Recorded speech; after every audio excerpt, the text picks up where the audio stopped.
मैंने एक विधवा औरत से शादी कर ली थी जिसका एक 3 साल का बेटा था। शुरुआत में मैंने उसे बहुत प्यार दिया, लेकिन जैसे ही मेरा अपना बेटा पैदा हुआ, मेरी पूरी तवज्जो और स्नेह उसी की ओर हो गया। मैं उस अनाथ बच्चे को नज़रअंदाज करने लगा और धीरे धीरे मेरा रवैया उसके प्रति खराब होता गया। एक दिन मेरे बेटे और उस अनाथ लड़के के बीच झगड़ा हो गया। गुस्से में आकर मैंने उस लड़के को घर से निकाल दिया। तब वह सिर्फ 8 साल का था। जाते जाते उसने कहा, मैं आपकी एक जरूरी चीज लेकर जा रहा हूँ। उसने मेरी तस्वीर जो फ्रेम में लगी हुई थी उठाई और भाग गया। मैंने उसे गेट से जाते देखा। वह मेरी तस्वीर को बार बार चूम रहा था। एक पल के लिए मेरा दिल पिघल गया, लेकिन फिर मैंने उसे भुला दिया। लेकिन अचानक 13 साल बाद एक दिन मेरी बहू उर्मिला गुस्से में कहती हैं, आप यकीन करें, आपके पिता की नीयत ठीक नहीं है। वे मुझे गलत नज़रों से देखते हैं। अगर ये इस घर में रहेंगे तो मैं यहाँ नहीं रहूँगी। मैं अभी इसी वक्त मायके चली जाऊँगी। यह कहते हुए वह रोने का नाटक करने लगी। मैं अफसोस में अपने बेटे की ओर देखने लगा, ये उम्मीद करते हुए कि वह मेरा साथ देगा और अपनी पत्नी को झूठा करार देगा, क्योंकि सच्चाई सबके सामने थी। मैं ऐसी कोई हरकत कर ही नहीं सकता था। जब से मेरी पत्नी बीमार हुई थी, मैं दिन रात उसकी सेवा में लगा रहता था। हम दोनों कमरे से बहुत कम बाहर निकलते थे, क्योंकि मुझे अंदेशा था कि मेरी बहू हमें घर से निकालने की कोई न कोई चाल जरूर करेगी। मेरी बहू हमें अपनी अय्याशियों के रास्ते की रुकावट मान रही थी। मुझे होश तब आया जब मेरे बेटे ने गुस्से में सामने रखी प्लेट उछाल दी। फिर जो खाना उसके मुंह में था उसे जबरदस्ती निगलते हुए पानी के 2-4 घूंट पिए और गिलास नीचे फेंक दिया। वह गुस्से से मेरी तरफ बढ़ रहा था। आज उसके चेहरे के भाव ऐसे थे जैसे वह हम दोनों मियाँ बीबी का काम तमाम कर देगा। उसके तेवर देखकर मैं सोचने लगा कि क्या वह वास्तव में मेरा अपना सगा बेटा है। लेकिन उसने इस बात को भुला दिया था और अपनी बीवी का गुलाम बनकर रह गया था। उसकी आंखों पर मोहब्बत की ऐसी पट्टी बंधी थी कि उसने सारे रिश्ते भुला दिए थे। अपने बेटे को गुस्से से मेरी ओर बढ़ते देख मेरा शरीर कांपने लगा और मुझे बेहद डर महसूस हो रहा था। वह मेरी तरफ बढ़ा और दोनों हाथ आगे करके मेरे हाथों को जबरदस्ती पकड़ने की कोशिश करने लगा। डर के मारे मैंने अपने दोनों हाथों से अपना चेहरा ढक लिया, क्योंकि मुझे लगा कि वह यकीनन मेरे चेहरे पर थप्पड़ मारेगा। इससे पहले भी वह अपनी बीवी के बहकावे में आकर ऐसा कर चुका था। हम सिर्फ अफसोस कर सकते थे और कुछ नहीं। मैं उससे बद्दुआ देने लगा कि खुदा करे कल को उसकी औलाद भी उसके साथ ऐसा ही करे। लेकिन मेरी बीवी मुझे रोकती थी और कहती थी, हमने जो सहा वह हमारी औलाद क्यों सहे, इसलिए ऐसी बद्दुआ मत दो। मैं क्या करता, जिस बेटे को पालने में मैंने कोई कसर नहीं छोड़ी, वही आज हमारे साथ इतना बुरा व्यवहार कर रहा था कि हम किसी को मुंह दिखाने के काबिल नहीं रह गए थे। मोहल्ले वाले भी जानते थे कि हमारा बेटा हमारे साथ कैसा सलूक कर रहा है। पहले पहल वे हमसे पूछते थे कि आपके घर से झगड़े की आवाज़ें आ रही थी, सब ठीक तो हैं। लेकिन बाद में उन्होंने हमें इस मामले में शर्मिंदा करना छोड़ दिया।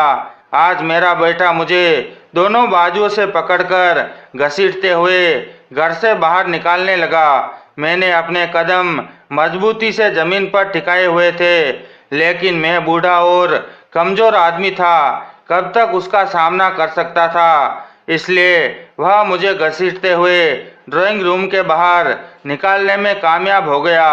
जैसे ही उसने मुझे बाहर धक्का दिया, मैं नीचे गिर पड़ा और मेरी टांग बुरी तरह मुड़ गई। मुझे बहुत तेज दर्द महसूस हो रहा था। दर्द से मेरी आंखों से आंसू निकल पड़े। आसपास के घरों में भी हमारी आवाजें आ रही थी। लोग छतों से झांक कर देख रहे थे। मेरा बेटा शायद मेरे कमरे के अंदर गया और मेरी बीवी को भी अपने हाथ में उठाकर घर से बाहर फेंक दिया। हम दोनों उसका ये रवैया देखकर हैरान थे। क्या कोई बेटा अपने माँ बाप के साथ इतना बुरा व्यवहार कर सकता है? लेकिन हमारी बिना वजह की लाड प्यार ने उसे इतना बिगाड़ दिया था कि उसने हमारी इज्जत करना ही भूल चुका था। मोहल्ले वालों ने हमें देखा और अफसोस जताते हुए अपने अपने कामों में लग गए। यह तो हमारे घर में रोज की बात बन गई थी। कई बार मोहल्ले के बुजुर्ग लोग हमारे घर आए और मेरे बेटे को समझाने की कोशिश की, लेकिन उसने उनकी इतनी बेइज्जती की कि वे दोबारा लौटकर नहीं आए। हम भी मजबूर थे। बेबसी की उस हद तक पहुंच चुके थे जहां अपने हक के लिए आवाज भी नहीं उठा सकते थे। मजबूरन हमें चुप्पी साधनी पड़ी। मेरी टांग में बहुत दर्द हो रहा था। मेरी बीवी समझ नहीं पा रही थी कि ये आंसू बेटे के अत्याचार के हैं या फिर असल में मेरी टांग के दर्द की वजह से हैं। वह खुद भी बीमार और बहुत कमजोर थी। उसने मेरा हाथ पकड़कर मुझे उठाने की कोशिश की, लेकिन वह मुझे हिला भी न सकी। मैंने उसके सहारे धीरे धीरे उठने की कोशिश की और जबरदस्ती खड़ा हो गया।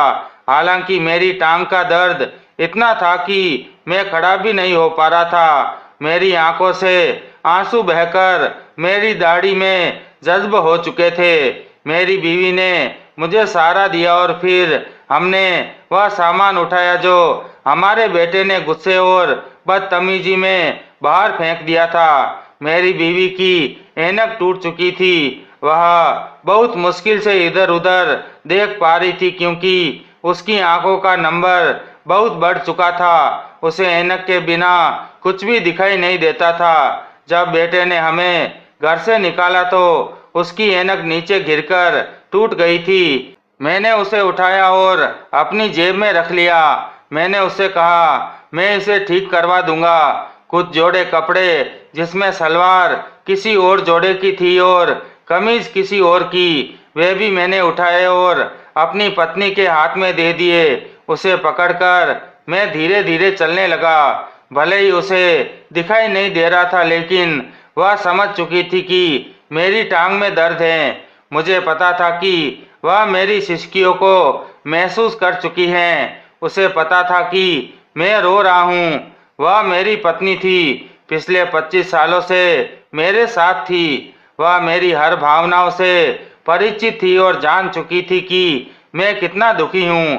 इसलिए उसने मेरा हाथ हल्के से दबाया और कहा, चिंता मत करो, भगवान सब कुछ देख रहा है, हमें परेशान होने की जरूरत नहीं है। मैंने उसकी इस बात पर सिर हिलाया, लेकिन मुझे पता था कि वह नहीं देख सकती। मैं नहीं चाहता था कि वह मेरी आवाज से उसे एहसास हो कि मेरा गला भरा हुआ है। इसलिए चुपचाप घर के बाहर निकलते हुए मैं सोचने लगा कि अब कहाँ जाऊं।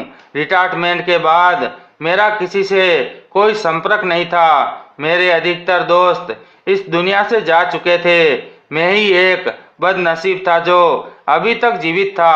मैं लड़खड़ाते हुए चल रहा था। इसी वजह से मेरी पत्नी भी वैसे ही चल रही थी। हम दोनों सड़क पर पहुंच गए। कई रिक्शा चालक हमारे पास आए और पूछने लगे कि हमें कहाँ जाना है, लेकिन मैंने सबको मना कर दिया। मेरे पास किराए के पैसे नहीं थे, इसलिए मैं रिक्शा में नहीं बैठ सकता था। सामने एक होटल था और हमें बहुत तेज भूख लगी थी। मैंने 2 दिन से कुछ नहीं खाया था। मैं अपनी पत्नी को लेकर उस होटल में चला गया। वह एक ढाबे जैसा होटल था जहाँ 4 पाइयाँ बिछी हुई थी। मैंने अपनी पत्नी को पकड़कर एक 4 पाई पर बैठाया और होटल के मालिक को बुलाने लगा। जब वह मेरे पास आया तो मैंने उससे कहा, बहुत भूख लगी है, हमें खाना चाहिए, लेकिन हमारे पास पैसे नहीं हैं। मैंने विनती करते हुए कहा, अगर आप हमें खाना दे दे तो हम बदले में आपके सारे गंदे बर्तन धो देंगे। खुदा के लिए हमें खाना दे दीजिए। मेरी बीवी को दवाइयाँ लेनी हैं। अगर उसने समय पर दवाइयाँ नहीं खाई तो उसकी तबीयत बहुत बिगड़ जाएगी। मैं रोते हुए उससे याचना कर रहा था कि वह मेरी मदद करे। तभी मैनेजर आता दिखाई दिया। मैं उसकी ओर बढ़ा और उससे भी अनुरोध करने लगा कि वह हमें कुछ खाने को दे दे, लेकिन वह किसी भी सूरत में मानने को तैयार नहीं था। मेरी आंखों से आंसू थमने का नाम नहीं ले रहे थे। तभी ना जाने मैनेजर को क्या हुआ कि वह कहने लगा, ठीक है, बर्तन मत धोना, मैं तुम्हें मुफ्त में खाना दे देता हूँ। यह कहकर वह चला गया। हम दोनों पति पत्नी शर्म से सिर झुकाए बैठे थे। मैं अपने बेटे के इस रवैये से बहुत दुखी था। उसकी बचपन से जवानी तक की सारी यादें मेरी आंखों के सामने घूम रही थी। जब मैंने उसे चलना सिखाया था, जब मुझे पहला हार्ट अटैक आया था, तब वह कितना परेशान हो गया था। रोते हुए उसने कहा था, पिताजी, आप मुझे कभी छोड़कर मत जाइएगा। आपके बिना आपका ये बेटा ईशान कुछ भी नहीं है। और आज वह इतना बड़ा हो गया था कि मेरे होने से ही उसे सारे मसले थे। मैनेजर की आवाज़ सुनकर मैं अपनी सोच से बाहर आया। जब मैंने अपने सामने ढेर सारा खाना देखा तो हैरान रह गया। वहाँ अलग अलग तरह की डिशेज रखी थी, इतनी कि मैंने पिछले 10 सालों में भी इतनी सारी चीज़ें एक साथ नहीं देखी थी। मैं हैरान होकर मैनेजर को देखने लगा। वह मुस्कुराते हुए कहने लगा, यह सब हमारे बॉस ने आपके लिए भेजा है, और अगर आपको कभी भी खाना चाहिए तो बेझिझक यहाँ आइए और मुफ्त में खाइए। मैं उसकी बात सुनकर स्तब्ध रह गया। उसकी इतनी हमदर्दी और तवज्जो देखकर मैंने उसे गले लगा लिया और बहुत सारी दुआएं दी। वह बोला, बेफिक्र होकर खाना खाइए। हम दोनों खाने लगे। मैं अपनी पत्नी को निवाले खिलाता जा रहा था, और जब वह तृप्त हो गई तो मैंने बचा हुआ खाना खा लिया।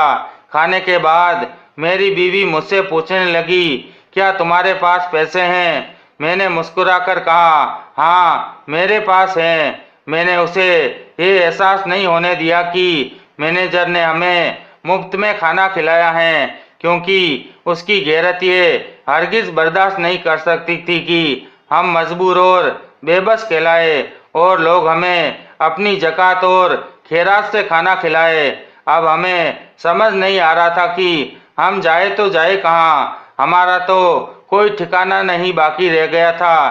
तभी एक अजनबी आदमी हमारे पास आया और कहने लगा, अगर आपको कहीं जाना है तो मैं छोड़ देता हूँ। मैं सुबह से आपको दर बदर भटकते देख रहा हूँ। अगर आप चाहे तो मैं आपको अपने रिक्शे पर ले चलूँ। मैं आप जैसे लोगों से किराया भी नहीं लेता।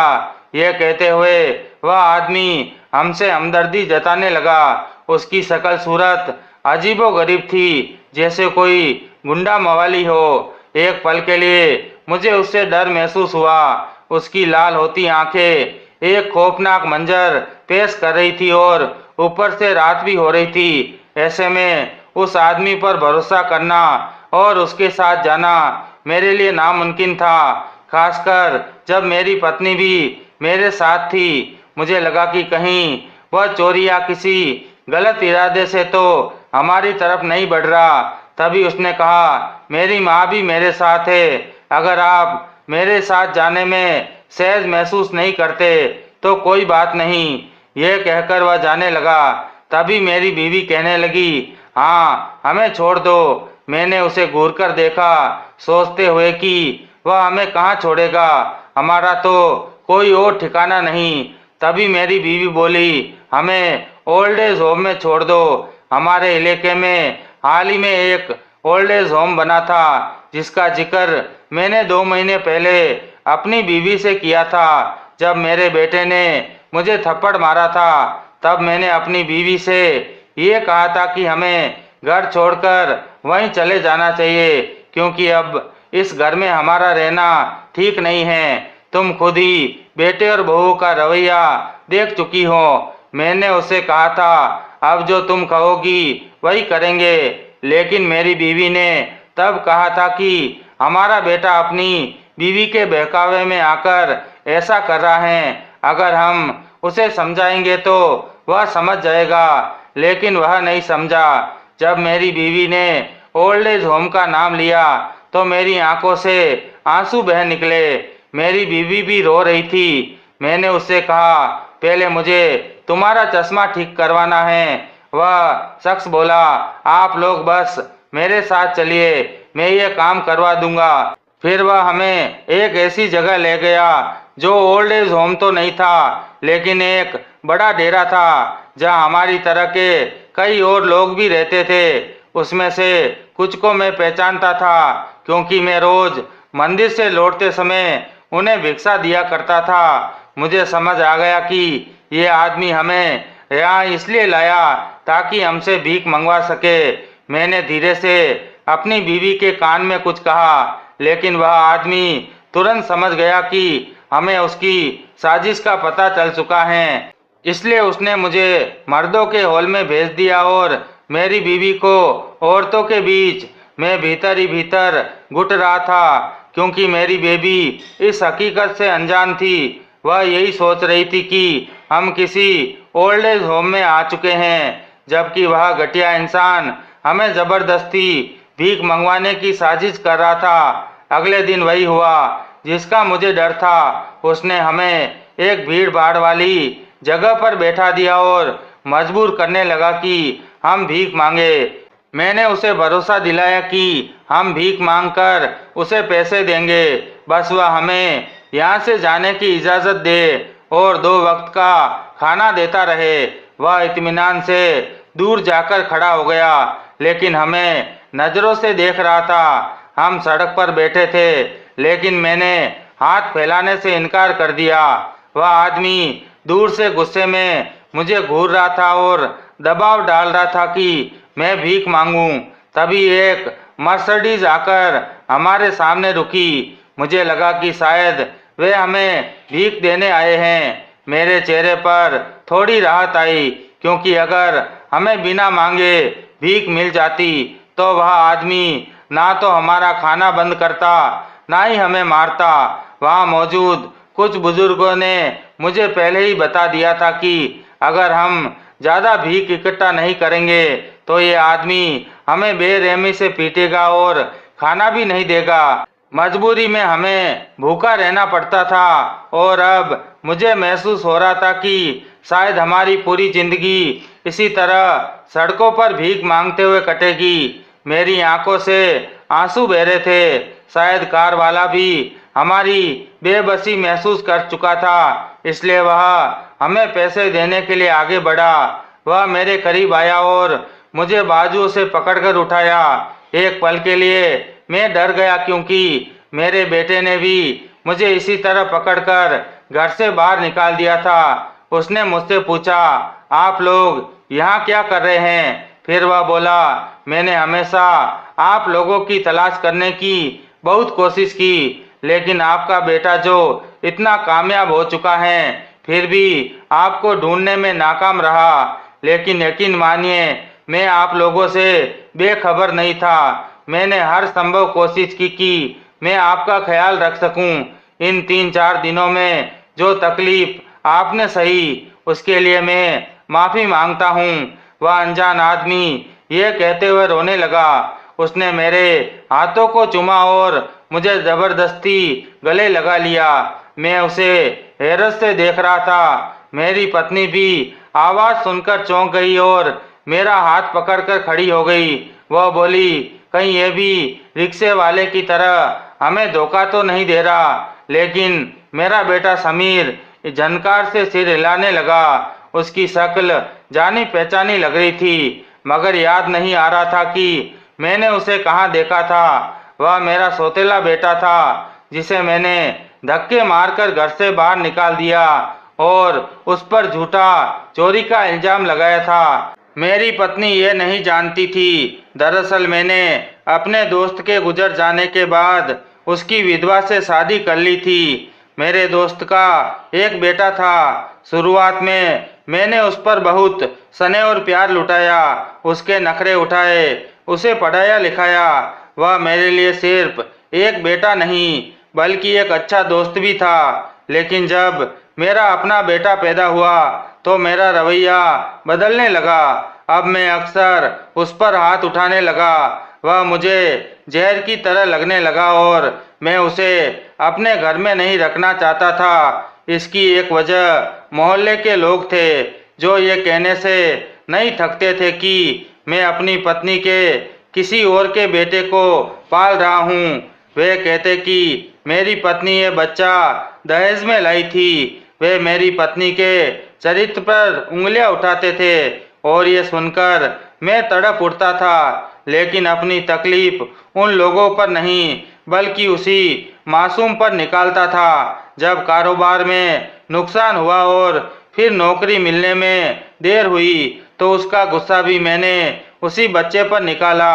एक दिन मैंने उस पर चोरी का झूठा इल्जाम लगाया और उसे घर से निकाल दिया। जब वह भागते हुए जा रहा था तो मैंने देखा कि उसके हाथ में एक तस्वीर थी। वह तस्वीर जो हमने तब खिंचवाई थी जब मेरे छोटे बेटे का जन्मदिन था। वह तस्वीर को चूमते हुए रोता हुआ नंगे पांव गली में भागने लगा। मुझे दरवाजे पर खड़ा देखकर वह बार बार मुड़कर देख रहा था, शायद उस उम्मीद में कि मैं हमेशा की तरह उसे मारने के बाद फिर माफी मांग लूंगा। लेकिन इस बार ऐसा नहीं हुआ। मैंने उसे जाने दिया।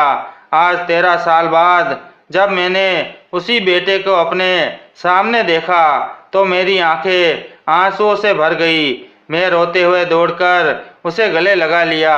मैंने अपनी पत्नी के कान में धीरे से कहा, यह समीर है। समीर का नाम सुनते ही वह सन्न रह गई थी, क्योंकि उसके जाने के बाद वह रात रात भर रोया करती थी। वह एक आज्ञाकारी पत्नी थी जिसने आज तक मुझसे ये शिकायत नहीं की कि मैंने उसके बेटे को घर से क्यों निकाला था। अपनी इसी आज्ञाकारिता में उसने एक माँ की मोहब्बत को भी दबा दिया था। लेकिन जब उसने अपने बेटे को सामने देखा तो हवा में हाथ फेरते हुए उसे तलाश करने लगी। जैसे ही उसका हाथ समीर के वजूद से टकराया, वह आगे बढ़ी और जोर जोर से रोते हुए समीर से लिपट गई। दूर खड़ा एक आदमी ये मंजर देख रहा था। वह तेजी से भागता हुआ आया और गुस्से में चिल्लाने लगा, यह सब क्या हो रहा है? तूने मेरे माँ बाप को हाथ कैसे लगाया? वह समीर का हाथ पकड़कर उसे धक्का देने लगा। यह देखकर समीर भी गुस्से में आ गया। वह बोला, कौन से माँ बाप? तुम इंसान हो क्या? उस आदमी ने इनकार में सिर हिलाया। तभी समीर ने गुस्से में उसे 2-4 मुक्के जड़ दिए।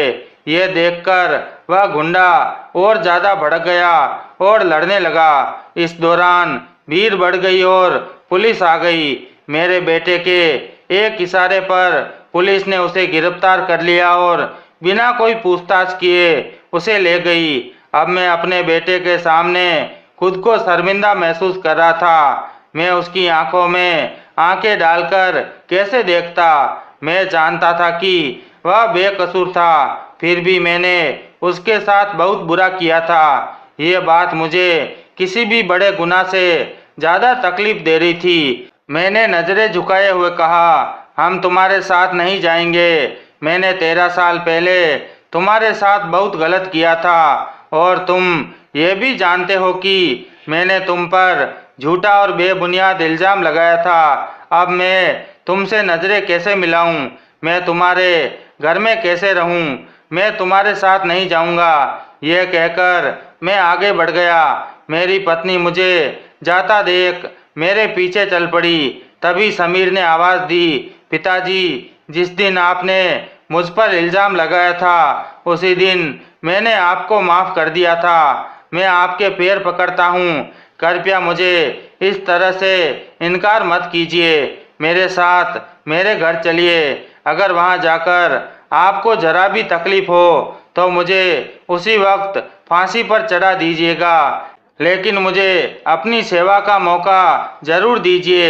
मुझे वह जन्नत खरीद लेने दीजिए जो दुनिया में ही मिल जाती हैं। ये कहते हुए वह रोने लगा और मेरे सामने हाथ जोड़कर खड़ा हो गया। उसने विनती करते हुए हाथ जोड़ लिए और हम दोनों की ओर उम्मीद भरी नजरों से देखने लगा। पहले बेटे द्वारा दिया गया घाव अभी ताजा था, इसलिए मैं इस पर यकीन नहीं कर पा रहा था। हम दोनों सोच में डूबे खड़े थे। तभी वह हमारे कदमों में बैठ गया। आसपास खड़े लोग हमें गौर से देख रहे थे। कुछ लोगों ने तो मोबाइल से वीडियो बनाना भी शुरू कर दिया था। अपने बेटे को कंधे से पकड़कर उठाया और फिर उससे कहा, ठीक है, हम तुम्हारे साथ चलने को तैयार हैं। इसके बाद हम दोनों उसकी गाड़ी में बैठ गए। गाड़ी में एसी चल रहा था। कड़ी धूप और भीषण गर्मी के बाद जब हम ठंडी हवा में बैठे तो ऐसा महसूस हुआ जैसे हम जन्नत में आ गए हो। हमें बहुत सुकून मिल रहा था। तभी मैंने जेब से चश्मा निकाला और अपने बेटे को देते हुए कहा, तुम्हारी माँ इसके बिना ठीक से देख नहीं सकती, पहले इसे ठीक करवा लाओ। वह बोला, जैसा आप कहेंगे वैसा ही होगा। फिर उसने गाड़ी रोकी और उसका ड्राइवर चश्मा ठीक करवाने चला गया। जब वह चश्मा ठीक करवा कर लाया तो मैंने उसे अपनी पत्नी को पहना दिया। अब वह सब कुछ साफ साफ देख सकती थी। वह बेटे को प्यार भरी नजरों से देखने लगी। मैं गहरे अफसोस में डूब चुका था कि मैंने माँ और बेटे को अलग करने की वजह बना दी। काश मैं ऐसा न किया होता तो हालात आज कुछ और होते। वे दोनों दूर बैठे होने की वजह से ऊंची आवाज में बात कर रहे थे। माँ का बस नहीं चल रहा था कि वह बेटे को गले से लगाकर बैठी रहे। जब वह घर से निकला था तब वह 16 साल का था और अब 13 साल बाद वह 29 साल का हो चुका था। उसकी शक्ल और कद-काठी बिल्कुल उसके पिता की तरह थी। आज मुझे ऐसा महसूस हुआ जैसे मैं अपने दोस्त विनय को देख रहा हूँ। मैं दिल से शर्मिंदा था। मैंने अपने दोस्त से किया हुआ वादा नहीं निभाया और उसके बेटे को यूं ही सड़क पर रोने के लिए छोड़ दिया। लेकिन न जाने कैसे उसने मेरी सोच पढ़ ली और कहने लगा, अगर आप मुझे घर से न निकालते तो मैं इतना बड़ा आदमी कैसे बनता। यह सुनकर वह खुशमिजाज अंदाज में मेरा हाथ थाम चुका था और बोला, अब आपको कुछ भी करने की जरूरत नहीं है, बस सारा दिन आराम किया करे, गार्डन में टहला करे और मेरी बीवी आप दोनों का बहुत अच्छे से ख्याल रखेंगी। अगर उसने जरा भी लापरवाही की तो फौरन मुझे बता दीजिएगा। मेरा ड्राइवर रमेश हमेशा आप लोगों के साथ रहेगा। कोई भी काम हो तो बस आवाज दे, वह तुरंत हाजिर हो जाएगा। उसे हमारी आराम की इतनी परवाह थी कि लेकिन हमारा अपना बेटा न जाने क्यों हमें घर से निकालने पर मजबूर हुआ था।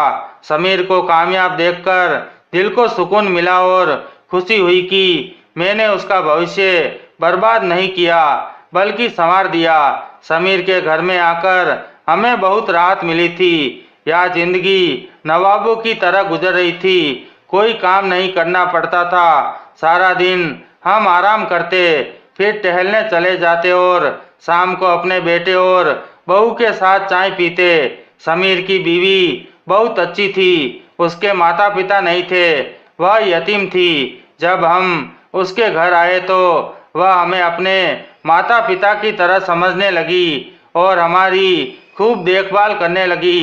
रमेश की जरा सी लापरवाही पर वह उसे डांट देती थी। एक बार जब उसने मुझे दवाई देने में देर कर दी तो मेरी बहू सोनम ने उसे खूब डांटा और नौकरी से निकालने की धमकी तक दे डाली। वह रोता हुआ मेरे पास आया। जब मैंने बहू से बात की तो वह कहने लगी, पिताजी जैसा आप कहेंगे वैसा ही होगा। मैं उसे नौकरी से नहीं निकालती क्योंकि उसके आने से हमारे बेटे की जो कमी थी वह पूरी हो गई थी। हम दोनों बहुत खुश थे। मैं अक्सर ईशान की भलाई और उसके हक में बेहतरी के लिए दुआ मांगा करता था। समीर के घर में आए हमें 6 महीने हो चुके थे। जिस घर में हम रह रहे थे वह उसे सरकार की तरफ से मिला हुआ था। जब उसने अपना घर बनाना शुरू किया तो वह रोजाना निगरानी के लिए मुझे और रमेश को जाना पड़ता, ताकि मिस्त्री और मजदूर अच्छे से काम कर सके और किसी भी तरह की लापरवाही न हो। आखिरकार बहुत ही खूबसूरत बंगला बनकर तैयार हो गया था। अब बस रंग रोगन बाकी था। रमेश ने रंग रोगन करने वालों को बुलवाया और मुझसे कहा, आप वहां जाकर उनकी निगरानी कीजिए, मैं भी आता हूँ। इन्हीं रंग करने वालों में से एक मेरा बेटा ईशान भी था। उसे इस हालत में देखकर मैं हैरान रह गया। उसके आधे से ज्यादा बाल झड़ चुके थे, चेहरे पर सदियों की थकान झलक रही थी। कमजोरी से उसकी हालत खराब थी और कपड़ों पर जगह जगह रंग लगा हुआ था। उसे इस हाल में देखकर मेरा दिल बैठ गया, जिसे मैंने बड़े प्यार से पाला था। आज वह इतनी ऊंचाई पर खड़ा रंग कर रहा था। मुझे याद था कि बचपन से ही उसे ऊंचाई से बहुत डर लगता था, इसलिए मैंने अपने घर में 2 मंजिला मकान नहीं बनवाया था। मैं उसके पास गया। मुझे वहां देखकर वह चौंक गया और रोते हुए मेरे गले लग गया। वह कहने लगा, पिताजी मुझे माफ कर दीजिए, ये आपसे की गई बदतमीजी और आपको जलील और रुस्वा करने का नतीजा है कि आज मैं इस हालत तक पहुंच चुका हूं। मेरे पास 2 वक्त की रोटी के भी पैसे नहीं हैं। मैंने उससे पूछा, तुम यहाँ क्या कर रहे हो? तुम्हारी बीवी कहाँ है और तुम्हारे बच्चों का क्या हुआ? तो वह बोला, मेरी बीवी ने धोखे से सब कुछ अपने नाम करवा लिया और फिर जिससे वह शादी से पहले प्यार करती थी उसके साथ भाग गई। अब मुझे समझ आ गया कि मैं गलत था। मेरी बीवी ने मुझे बहका दिया था। गलती मेरी नहीं, उसकी थी। उसने आप लोगों पर झूठे इल्जाम लगाए थे। वह मेरी पीठ पीछे उसी प्रेमी से मिलती थी, लेकिन उसने मुझे घर में भनक ही नहीं लगने दी। अब उसने मुझे सड़क पर लाकर खड़ा कर दिया है। पिताजी मुझे माफ कर दीजिए, मुझे अल्फाज नहीं मिल रहे। मैं तो इस काबिल भी नहीं हूँ कि आप मुझे माफ करें। यह कहकर वह रोने लगा। तमाम मिस्त्री और मजदूर हमें देखने लगे। रमेश भी आ चुका था और उसके पीछे समीर भी मौजूद था। तभी समीर आगे बढ़ा और कहने लगा, बचपन में हम दोनों बहुत लड़ा करते थे। आज मैं तुमसे दरख्वास्त करता हूँ कि पुरानी लड़ाइयों को भुलाकर हम फिर से एक खानदान की तरह जिंदगी गुजारे। मैं बाप नहीं बन सकता और तुम्हारे पास बच्चे हैं। मेरी ये औलाद किस काम की? क्या तुम अपना बेटा मुझे गोद दे दोगे? ये कहकर वह रोने लगा। ईशान ने हालात को समझा और सहमति में सिर हिला दिया। दोनों रोते हुए एक दूसरे से गले लग चुके थे। मैं भी उन्हें देखकर खुश हो रहा था। खुशी से मेरी आंखें भी भीग गई थी। यह सब समीर की वजह से हो रहा था, क्योंकि वह बिखरा हुआ खानदान फिर से एक हो रहा था। मैंने कई बार ईशान को समझाया कि वह दूसरी शादी कर ले, लेकिन वह नहीं माना। उसके लिए एक धोखा ही काफी था।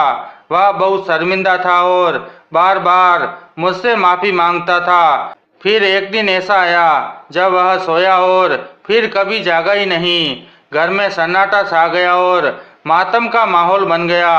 मेरी बीवी बेटे को याद करके बार बार रोती रही। जब जनाजे का वक्त आया तो वह भी इस दुनिया से रुखसत हो गई, क्योंकि वह अपने बेटे की जुदाई बर्दाश्त नहीं कर सकी। पिछले 2 साल 6 महीने से बेटे की जुदाई ने उसे पूरी तरह तोड़कर रख दिया था। वह बेवफा नहीं थी, लेकिन इस भरी दुनिया में मुझे अकेला छोड़कर चली गई। एक दिन मेरी तबीयत बहुत खराब थी। मैंने अपने बेटे समीर को बुलाया और उससे विनती करने लगा कि वह अपने भाई के यतीम बच्चों पर हमेशा दया और प्यार बनाए रखे। उनसे कभी भी बेरहमी से पेश न आए। ऐसा न हो कि कल को कर्मों का प्रतिफल मैं तुम्हारे साथ भी वही हो जो आज मेरे साथ हो रहा है। मैंने जो तुम्हारे साथ किया उसका बदला मुझे इसी दुनिया में मिल चुका है। अब मैं तुमसे अनुरोध करता हूँ कि तुम ऐसा कुछ मत करना। यह सुनकर समीर कहने लगा, आपने ये कैसे कह दिया? ये मेरे भाई के बच्चे हैं, ये मेरे बच्चे हैं। उसने मेरा इलाज करवाया तो मैं पहले से काफ़ी बेहतर हो गया। मेरे पोते मेरा बहुत ख्याल रखते थे। बहू ने भी सेवा में कोई कमी नहीं छोड़ी। रात को मुझे सैर पर ले जाते। जिंदगी अब बहुत सुकून से गुजर रही थी। हालांकि अपनी पत्नी और जवान बेटे की याद बहुत आती थी, लेकिन अब मुझे सिर्फ मौत का इंतजार है कि कब मैं अपने सच्चे रचयिता से जा मिलूं और अपने जानबूझकर किए गुनाहों से मुक्ति पा सकूं। तो दोस्तों, ये थी आज की दिल को छू लेने वाली कहानी। अगर इस कहानी ने आपके मन को झकझोरा हो, आपकी आंखें नम कर दी हो या आपके दिल को कुछ सोचने पर मजबूर किया हो तो इसे लाइक जरूर करें। अपने विचार नीचे कमेंट में जरूर लिखें, क्योंकि आपकी एक एक बात हमें और बेहतर कहानियाँ लाने की प्रेरणा देती हैं। और हाँ, चैनल को सब्सक्राइब करना बिल्कुल ना भूलें, क्योंकि ऐसी ही संवेदनात्मक सच्चाई से जुड़ी कहानियाँ हम आपके लिए लाते रहेंगे। बेल आइकन को दबाकर ऑल पर सेट करें, ताकि जब भी नई कहानियाँ आए सबसे पहले आप तक पहुँचे। आपका बहुत बहुत धन्यवाद। फिर मिलेंगे नई कहानी के साथ। तब तक के लिए नमस्कार। जय हिंद।